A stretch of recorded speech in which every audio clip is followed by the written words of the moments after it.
he was already looking. Keep talking. For a rear end. For Kellen. Well, for Kellen, because he's always looking for a rear end. Oh, gosh. You guys. Jeez. Dirty Dave. I did not. I know. We're talking about the wrong person here. But anyway, so go ahead and finish your story. But so after Gary runs to the pits looking for a rear end, a quick change rear end for Kellen Chadwick, he radios up to us. I make an announcement. I quickly call Mark Waggy. No, you did not call Mark hold on. Waggy. Okay, I got my phone out. And he said, I "Here, said, Sandy, call Mark Waggy. Find Mark Waggy in my contacts. Call him and tell him what we're looking for." So he answers, says, "Hey," she says, "Hey, it's Sandy, Corey's wife. We're looking for a quick change rear end for Kellen Chadwick." And she says, "Yes, I'm in the tower." Next thing I know, Mark Waggy's walking in, and he asked what was going on. This is after you announced everybody. Yes. We're looking for it was right afterwards. Yeah. He starts making phone calls. I don't know. One thing led to another. Kellen Chadwick has a rear end for night number 2. Now, what I understand is they did stay up late or they got up early to put it in on the second day. Unfortunately, as good as he was in his heat race, he didn't get to run the second heat. That was in the first heat. So he only had 98 points. That put him in the back of the B main.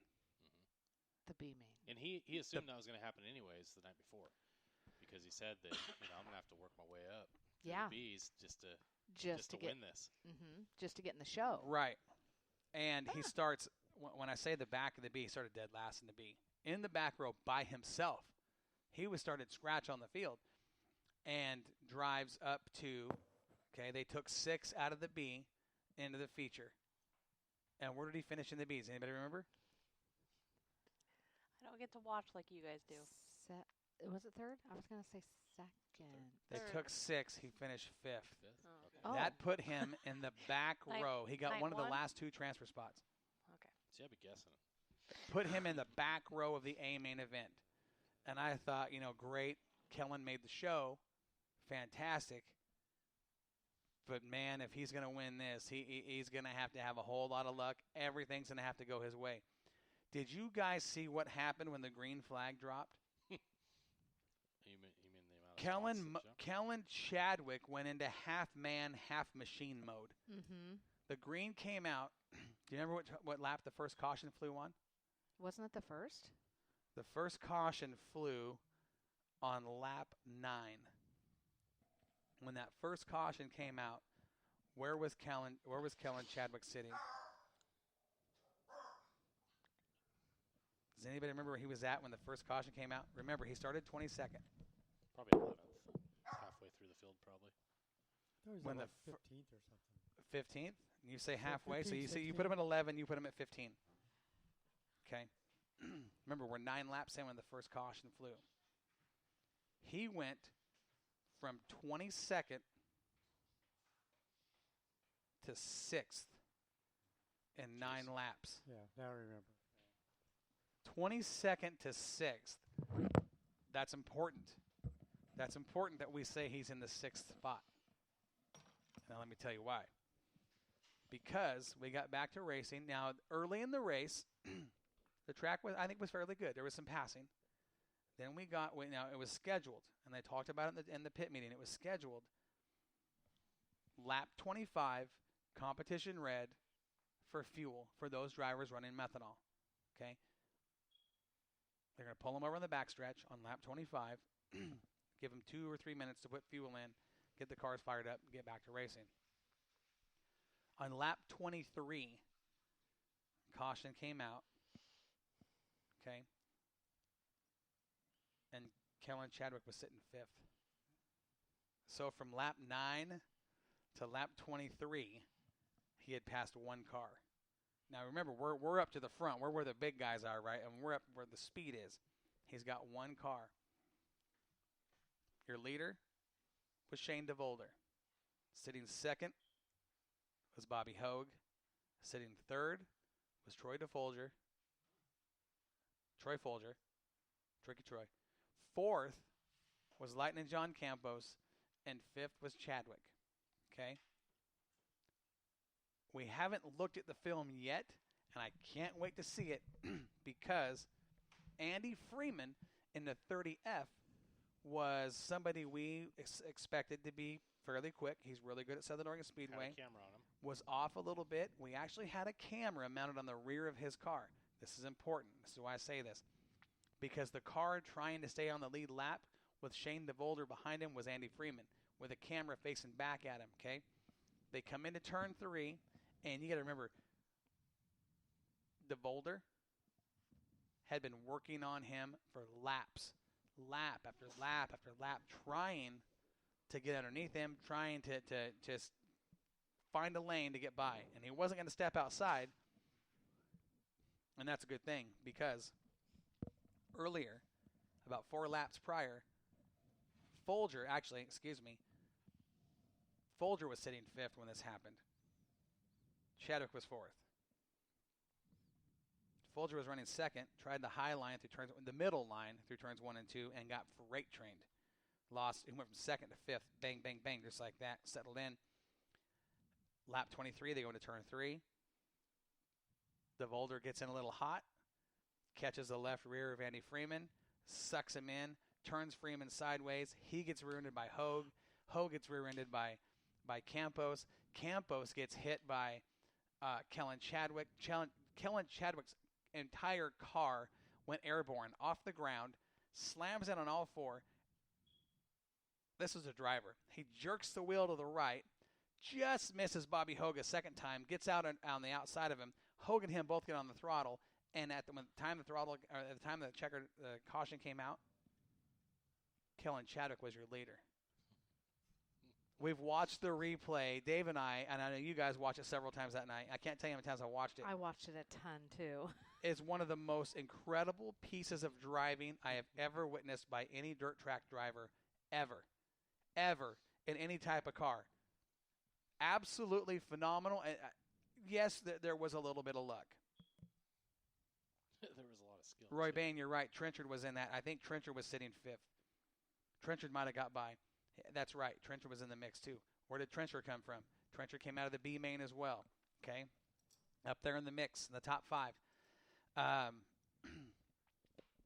What Kellen Chadwick did in that moment of chaos was genius. Like I said, there was some luck involved. But the driver ability that he displayed had everybody with their jaws on the floor. Put him on the point. DeVolder to the back. Bobby Hogue, I think, had to go to the back, if I remember right. No, Bobby Hogue was sitting 2nd when it happened. He ended up right behind Chadwick. So Chadwick comes out of the B, transfers to the back of the A, drives to 6th in 9 laps, and on lap 23, when the competition red came out because of the caution, he was your leader. Isn't that nuts? And then what he did in the feature, after that, phenomenal driving. Phenomenal. That dude, smooth. Smooth and on a mission. I'll tell you right now, when Bobby Hogue can't get by you on a track that he's really, really good at, Southern Oregon Speedway, and so is Chadwick, it was a good show. Trenchard was there. Trenchard put on a great show. You know, we expected him to be fast. We talked about him. We interviewed him. Campos got caught up in the mix. I don't know if I think he got sent to the back. He was part of the cars that stopped.